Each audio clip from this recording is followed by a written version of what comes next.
Grandma is fine, yet they are cruising? Coincidence, or did they plan this? They told me my grandmother was dying, so I stayed behind. Now pause for a second, what would you do? You've got bags packed, tickets booked, a trip you've been waiting for all year, and then your phone rings and everything changes in 10 seconds.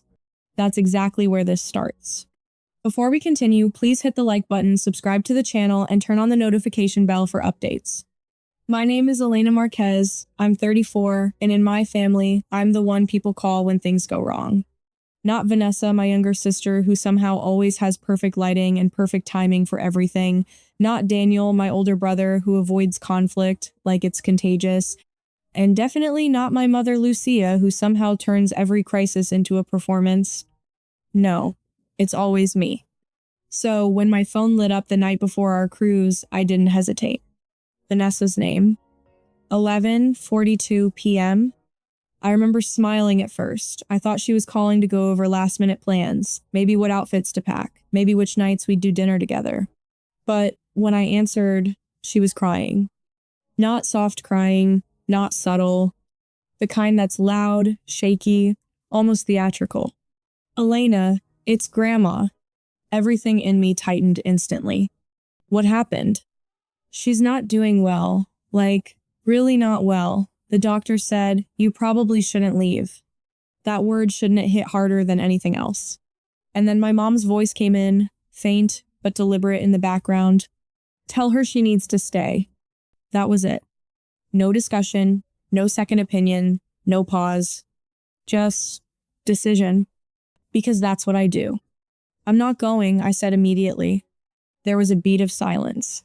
And then Vanessa exhaled, relief. Real relief. Thank you, she said. She needs you. Needs you. Funny how those words can feel like purpose and pressure at the same time.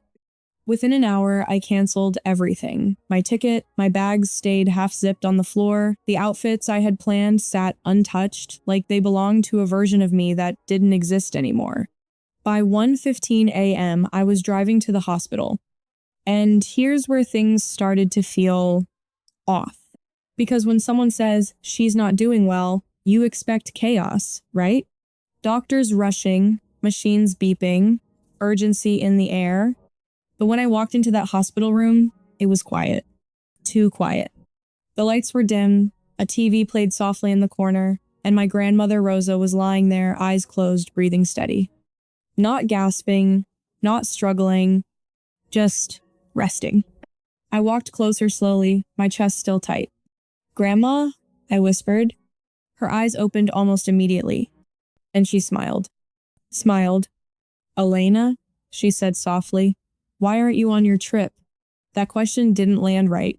I pulled a chair closer, taking her hand, brushing it gently with my thumb. I'm staying with you, I said. You're not doing well. There was a pause. A small one. But I felt it. Her brows pulled together slightly. I'm fine, she whispered. Now, let me ask you something. If someone told you your grandmother was dying and she looked at you and said she was fine, would you believe her? Or would you believe everyone else? I didn't answer her. Not really. Because I assumed she was confused. Maybe she didn't understand how serious it was. Maybe the doctors hadn't told her everything. That made more sense, right? So I stayed. I sat there for hours.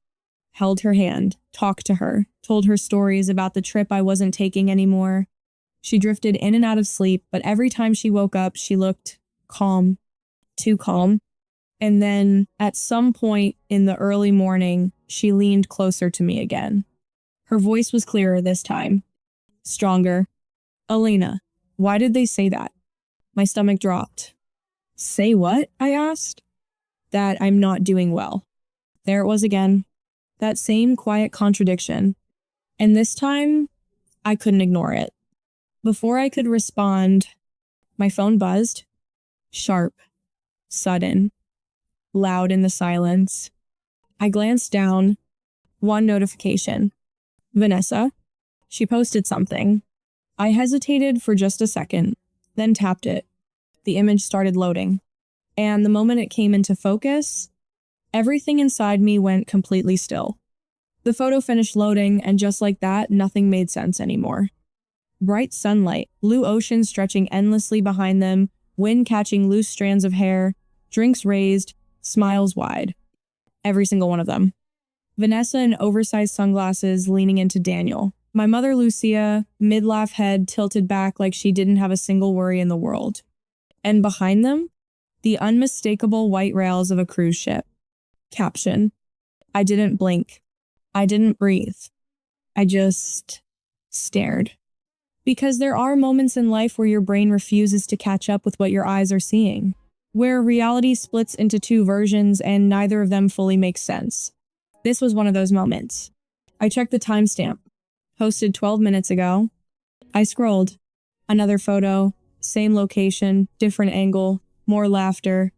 A video this time, Vanessa spinning the camera, showing the deck, the pool, people dancing in the background, my mom waving like she was in a commercial. No hesitation, no sadness, no urgency, no grandmother on her deathbed. So let me ask you again, what would you think in that moment? That it was a misunderstanding? That they left after calling you? That maybe somehow this all made sense? Because I tried for about 5 seconds. Then I looked down at my grandmother, still holding my hand, still breathing evenly, still very much fine. And something inside me shifted. Not loudly, not dramatically, just quietly locking into place. I stood up slowly, my chair scraping lightly against the floor. Elena? My grandmother said, her voice soft but alert now. What is it? I turned the phone toward her. She squinted slightly, focusing, and then her expression changed. Not confusion. Recognition. That's today? She asked. Yes. A pause. A long one. Then she looked back at me, not with panic, not even with anger, but with something heavier. Understanding. I didn't ask them to call you, she said quietly. I know. And that was the moment it stopped being a misunderstanding. Because up until then, there was still a version of this where it was all just bad communication, bad timing, poor judgment. But not this. This was something else. Something intentional. I looked back down at my phone. More notifications were coming in now. Likes, comments. Looks amazing. Wish I was there. Family goals. Family goals. I almost laughed. Almost. Instead, I started taking screenshots. Every photo. Every video. Every caption. Not out of anger, not yet. Out of clarity. Because something told me I was going to need proof. I didn't call them. Not Vanessa. Not my mom. Not Daniel. Because what exactly do you say? Hey, quick question. Why did you lie about grandma dying so you could go on vacation without me? No, that conversation wasn't happening like that. Not impulsively, not emotionally. So I did something very simple instead. I opened our family group chat, the one that's always active when plans are being made and mysteriously quiet when accountability shows up. My fingers hovered over the screen for a second. Then I typed 2 words. No punctuation, no emojis. Enjoy it. I hit send. And just like that, the message was out there. Seen within seconds. Vanessa. Daniel. Lucia. All 3. The little scene notification sat there, staring back at me. And then, nothing. No reply. No explanation. No apology. Not even a deflection. Just silence. But here's the thing about silence. It's still an answer. I locked my phone and slipped it into my pocket. Then I sat back down beside my grandmother. Took her hand again. And this time, I didn't feel confused. I didn't feel conflicted. I felt awake. Because whatever this was, it wasn't new. It was just the first time I was seeing it clearly. 3 days. That's how long their cruise would last. 3 days of smiling photos. 3 days of pretending everything was fine. 3 days of thinking I'd stay exactly where they left me. Quiet, reliable, unquestioning. I looked at the window. The early morning light was just starting to break. And for the first time since that phone call, I wasn't reacting anymore. I was thinking, planning, because when they came back, things were not going to be the same. Not even close. They weren't at the hospital, they were at sea. That sentence kept replaying in my head like a glitch I couldn't fix. I wish I could say I reacted immediately, that I stood up, called them out, demanded answers. I didn't. Instead, I sat there next to my grandmother, holding her hand, while the truth settled in slowly, layer by layer, like something heavy sinking to the bottom. Because the thing about betrayal, it doesn't always hit like an explosion. Sometimes it's quiet, controlled, almost surgical. By mid-morning, the hospital room hadn't changed. Same soft hum of machines, same calm nurses walking in and out, same steady breathing from my grandmother. No emergency, no decline, nothing even close to what they described. I stepped out into the hallway and stopped one of the nurses. "Excuse me," I said, keeping my voice steady. "Has there been any change in Rosa Marquez's condition overnight?" The nurse checked her tablet. "No," she said casually. "She's stable, actually improving slightly." Improving. That word echoed. "Was there ever a concern that she was critical?" I asked. The nurse frowned slightly. "Not that I'm aware of." And there it was. Not confusion. Not miscommunication. A lie. Clean, simple, intentional. I nodded, thanked her, and walked back into the room. My grandmother looked at me the moment I stepped inside. "You asked them, didn't you?" she said. I did. And? I pulled the chair closer again and sat down. "You're improving." She gave a small, knowing smile. "I told you." "Yeah." She did. I leaned back slightly, studying her face now, not with fear, but with clarity. And suddenly, things started connecting. Not just from last night, from years. Little moments that didn't feel like much at the time.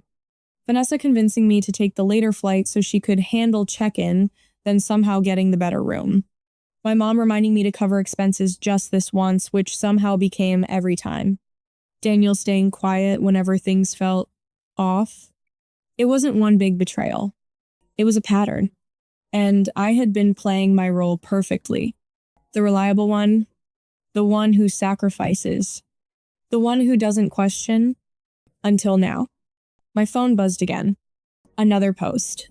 This time, a group photo at dinner. Elegant table. Candlelight. Everyone dressed up. Vanessa tagged me. Caption, "Wish you were here, sis." I stared at it for a long second. Then I tapped the comments. People replying, "Aw, why didn't she go? So sad she missed it. Next time. I let out a quiet breath through my nose. Not anger. Not yet. Just understanding. They weren't hiding it. They were controlling the narrative. And somehow, that made it worse. I opened the image. Zoomed in. Every detail. Every smile. Every lie dressed up as something normal. And again, I saved it. Screenshot. File. Evidence. Because by now, something had shifted in me completely. This wasn't about confronting them emotionally. This was about seeing it clearly. All of it. I put my phone down and looked at my grandmother again.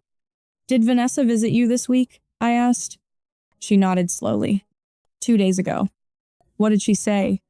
My grandmother thought for a moment. "She asked a lot of questions," she said, "about your trip, about when you were leaving." My chest tightened slightly. "Anything else?" Another pause. "She took pictures with me," she added, said she wanted to remember the moment. The moment. I didn't respond right away. Because now the timeline was forming. Too cleanly, too precisely. This wasn't last-minute panic. This was prepared. I leaned forward, resting my elbows on my knees. And for the first time since all of this started, I asked myself the question I had been avoiding. Not why did they lie, but how far did this actually go? Because something told me I still didn't know the full story. Not even close. They read the message and still said nothing. Let that sink in. Not a single reply. Not a hey, it's not what it looks like. Not a we'll explain when we get back. Nothing. Just that quiet, deliberate silence while they kept posting. Because they did keep posting. By the second day, it almost felt intentional. Breakfast by the ocean. Poolside cocktails. A video of Vanessa laughing so hard she could barely hold the camera steady. And my mother, Lucia, right beside her, smiling like everything in her world was exactly how she wanted it. No one checked in. No one asked how Grandma was doing. No one asked how I was doing. And that's when something uncomfortable started to surface. Not just about this situation, but about everything. Because the more I watched, the more I realized this wasn't new behavior. This was just the first time it was impossible to ignore. I started replaying things, moments I brushed off before, like how plans always seemed to shift around me, how I was always the one adjusting, compromising, paying, showing up, and somehow still ending up on the outside of things that were supposed to include me. I leaned back in the hospital chair, staring at the muted TV across the room. When did I become optional? I muttered under my breath. You didn't, my grandmother said quietly. I turned to her. She was watching me now, not weak, not confused. Sharp. Present. They just learned you wouldn't say no, she added. That landed harder than anything else. Because it was true. I wouldn't have said no. If they had just asked, if they had said, hey, we want to go without you this time, I would have been hurt, but I would have understood. But this wasn't honesty. This was strategy. Grandma, I said slowly, when Vanessa came, what exactly did she ask you? My grandmother shifted slightly, adjusting her blanket. She asked when you were leaving, she repeated, what time your flight was, whether you were excited. I nodded. And then? She said, it was a shame, Grandma continued, that you might not make it. A pause. My stomach tightened. What do you mean? My grandmother looked at me carefully now. She said, if something happens, Elena won't leave, right? There it was. Not panic. Not concern. Planning. Clean. Quiet. Calculated. I stood up slowly, pacing once across the small room. So she planted it, I said under my breath. My grandmother didn't respond. She didn't need to, because now it all lined up. The timing of the call. The emotional pressure. My mother reinforcing it in the background. Daniel staying quiet like always. They didn't react to a situation. They created one. And suddenly the betrayal felt different, heavier, because it wasn't just about exclusion anymore. It was about manipulation. I stopped pacing and reached for my phone again. Opened my notes. Started writing timeline. Call 11:42 p.m. Boarding time, early morning. Vanessa visit 2 days prior. Photos posted within hours of departure. Then I added something else. Grandma, stable, confirmed by staff. I stared at the screen for a second, then added one more line. Intent, likely deliberate. That word intent, it changed everything. Because accidents can be forgiven. Misunderstandings can be resolved. But intent? Intent is a choice. And choices have consequences. I looked back at my grandmother. I'm not letting this go, I said. She gave a small nod. I didn't think you would, she replied. There was no hesitation in her voice. No warning. Just quiet agreement. And that steadiness grounded me. Because now, this wasn't emotional anymore. It was precise. Measured. Controlled. I opened my contacts. Scrolled. And stopped on a name I hadn't thought about in a while. Adrian Cole. I hesitated for exactly 1 second. Then I pressed call. He answered on the third ring. Elena? His voice was the same, calm, sharp, attentive. I need advice, I said. A brief pause. What kind of situation are we talking about? I looked down at my notes, at the screenshots, at everything I had already started building. The kind I said slowly, where someone lies, and it costs you more than just a trip. Another pause. Longer this time. Then, all right, Adrian said, start from the beginning. And I did. Everything. When I finished, there was silence on the line. Not confusion. Not disbelief. Just calculation. Document everything, he said finally. Every message, every post, every record. I already am. Good, he replied. Because if this is what it sounds like, he didn't finish the sentence. He didn't have to. Because I already understood, I ended the call. Looked back at my grandmother, then back at my phone, and that's when the final piece clicked into place. They had 3 days left on that cruise. 3 days of thinking they got away with it. 3 days of believing I'd stay exactly where they left me. I opened my travel app, searched one location, the port where their ship would return, and without overthinking it, I booked the ticket. Because when they got back, I wasn't going to be waiting at home. I was going to be waiting for them. 3 days later, I was already there. Not rushing, not panicking, not second-guessing, waiting. If you had walked past me that morning, you wouldn't have noticed anything unusual. Just another person standing near the dock, watching a cruise ship slowly glide toward the harbor. Families gathered around me, some holding flowers, some holding signs, kids bouncing on their toes with excitement.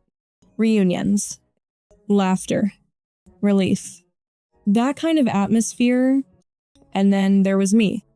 Still, quiet, focused, because I wasn't there to welcome anyone back. I was there to end something.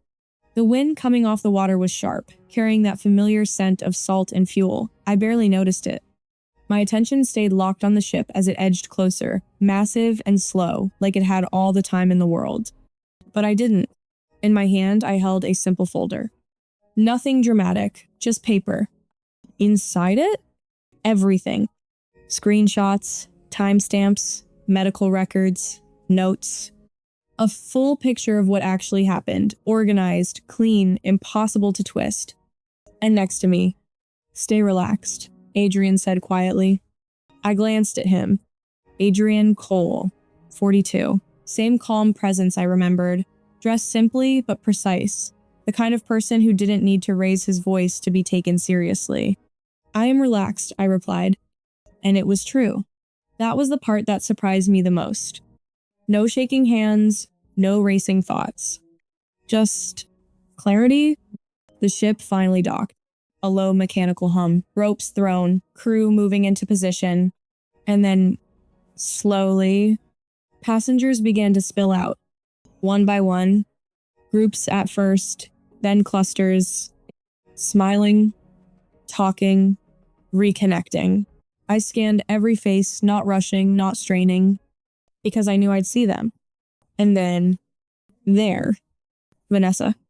She stepped out first. Sunglasses on again, phone already in her hand, probably ready to post something like back to reality. Daniel followed behind her, pulling a suitcase. Same neutral expression he always had when things were about to get uncomfortable. And then my mother, Lucia, walking like she owned the moment, like the world was exactly how she expected it to be. For a second, none of them saw me. And in that second, I saw them clearly. No filters, no distractions, just exactly who they were. Then Vanessa looked up, and everything changed. Her steps slowed. Her smile dropped not dramatically, just enough to notice. She nudged Daniel slightly. He followed her gaze. Then my mother. And just like that, they all saw me, standing there, waiting. Not at home, not confused, not calling for answers. Present, prepared, and not alone. Vanessa's voice came first, a little too quick. Elena? Like she wasn't sure if it was actually me. Like I wasn't supposed to be there. I didn't wave, didn't smile, didn't move toward them. I just stood exactly where I was and let them come to me. Because they would. They didn't have a choice. The closer they got, the more their expressions shifted. Confusion, tension, something else underneath it, something sharper. Not guilt, awareness. Because on some level, They already knew. You're here? Daniel said. Like that was the most important detail. Yeah, I replied simply. My mother stepped forward slightly, her voice controlled. We were going to call you? No, I said, cutting in not loud but firm. That was new. She noticed it. They all did. A brief silence settled between us. Heavy, uncomfortable. And then Vanessa tried. We thought you'd be with Grandma, she said, forcing a small, uneasy smile.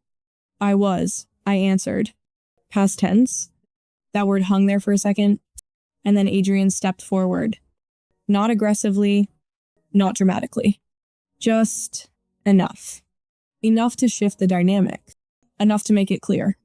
This wasn't a family conversation anymore. He looked at each of them, one by one, measuring, steady. And when he spoke, his voice was calm, direct, unavoidable. We need to talk, he said. A slight pause. Then he added, now, and just like that, the version of the story they thought they were coming home to disappeared. We need to talk, now. That was the moment everything shifted from assumption to reality. No one moved at first. Not Vanessa, not Daniel, not my mother, because something in Adrian's tone made it clear this wasn't optional. Around us, the noise of the port continued. Laughter, suitcases rolling, people reuniting. But in that small space between the four of us, it went completely still. My mother recovered first, of course. She always did. What is this? Lucia asked, her voice tightening just slightly. Elena, what's going on? I didn't answer her. Not immediately. Instead, I opened the folder in my hands and pulled out the first sheet. Clean, printed, organized. No, I said calmly. What's going on is that you told me Grandma was dying. A flicker crossed Vanessa's face. Too quick for anyone else to catch. But she wasn't, I continued. She's stable. Improving, actually. Daniel shifted his weight. Vanessa crossed her arms. My mother's expression hardened. We were concerned, she said. We didn't know how serious it was. Adrian stepped in smoothly. That's not consistent with the medical records, he said. And just like that, the air changed. Because now this wasn't just emotional. It was factual, verifiable, controlled. I handed over copies, one to each of them. Hospital notes, dates, staff observations. No urgency, no critical condition, no sudden decline. Just stability. You told me not to go, I said, my voice steady. You said she needed me. She does need you, Vanessa snapped too quickly. But not like that, I replied. Silence. Then I pulled out my phone, opened the screenshots, and turned the screen toward them. Photo after photo. Video after video. Time-stamped. Smiling faces. Drinks raised. Best trip ever. No one spoke, because there was nothing to say. So I said it for them. You weren't worried, I said. You weren't unsure. You knew exactly what you were doing. That's not fair, Daniel muttered. I looked at him, really looked at him. You didn't stop it, I said. He didn't respond. Of course he didn't.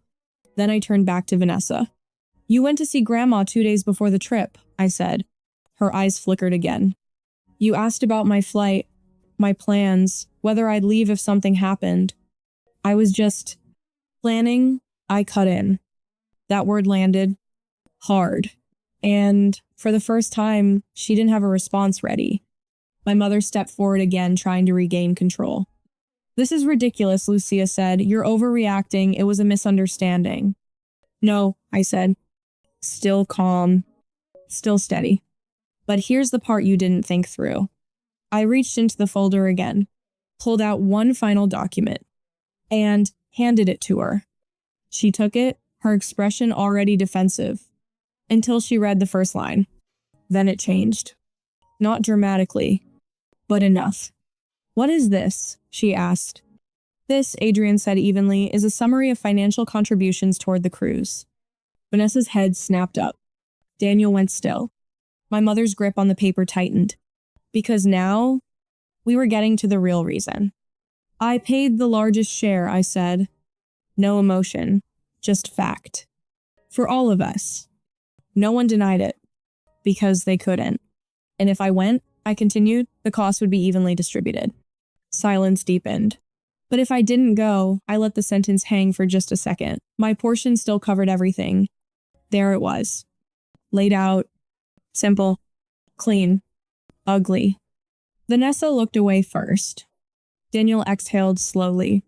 And my mother, she didn't deny it. Not directly. It wasn't about the money, she said. But her voice lacked conviction. And everyone heard it. Adrian stepped forward slightly. Regardless of intent, he said, this situation involves financial misrepresentation and coercion under false pretenses. That phrasing hit differently.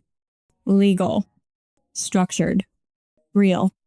I'm giving you a choice, I said. All three of them looked at me now. Not dismissing me. Not minimizing me. Actually looking. You repay my full contribution, I said. Every dollar. A pause. Or this moves forward. No threats. No raised voice. Just consequence. Vanessa spoke first. You're serious? She asked. I held her gaze. Yes. And she knew I meant it. Because for the first time, I wasn't bending. The aftermath wasn't loud. It wasn't dramatic. It was unraveling. Over the next week, everything shifted. The money came back. All of it. Transferred in full. No arguments, no negotiations, because they understood now this wasn't something they could talk their way out of. But the financial part, that was the easiest consequence. The real damage came after. Word spread. Not because I told everyone, but because they couldn't keep the story straight. Small inconsistencies turned into questions. Questions turned into distance. That polished image they like to maintain, it cracked. Quietly. But permanently, Vanessa stopped posting as much. Daniel kept his distance entirely. And my mother, she tried to reach out more than once. Calls, messages, long explanations that somehow still avoided the truth. I didn't respond. Not out of anger, out of clarity. Because for the first time, I understood something I hadn't before. Access is a privilege, not an obligation. And they had lost it. The only person I stayed close to was my grandmother. Weeks later, I sat beside her again. Same room. Different feeling. You look lighter, she said, watching me carefully. I am, I replied. And I meant it. Because I wasn't carrying them anymore. Not their expectations. Not their manipulation. Not their version of who I was supposed to be. The cruise? It didn't matter. Missing it didn't matter. Because what I gained was clarity. And that changed everything. As I left the hospital that afternoon, the sunlight hit differently. Warmer. Sharper. Real. My phone buzzed in my hand. I glanced down. A notification. Bank transfer confirmation. Final installment. Paid in full. I looked at it for a second, then locked my phone, and kept walking. Because some things cost money, and some things reveal exactly what people are willing to do to save it. Now I knew. And more importantly, now so did they. So, was this betrayal or something even more calculated? What did you catch that others missed?